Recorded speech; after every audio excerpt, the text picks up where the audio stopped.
Now, Chicagoans with homes and family members in Florida are growing more concerned as the hurricane sweeps through. Yes, the storm is also impacting several flights out of O'Hare this morning. And that's where Joni is joining us live now. Good morning, Joni. Good morning. We are expecting 2 flights to come in, one from Orlando, one from Fort Lauderdale within the hour. There were some passengers who just got off a plane from Jacksonville, the last flight to leave that city before things got bad there.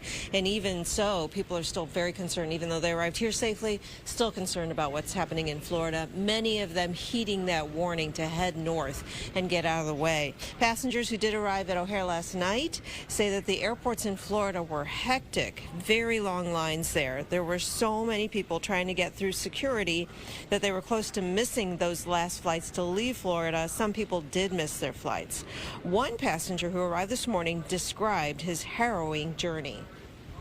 And I won't lie, it was a little nerve-wracking because it was storming. Like when we were sitting on the tarmac and like I could see the radar and there was a wave and they just hit this like, and I know they're professionals. I had an uncle who did it for 35 years and they found that perfect little window. We got right out and it was kind of cool how you could, once you get up there, you can kind of see the waves. But I had full faith.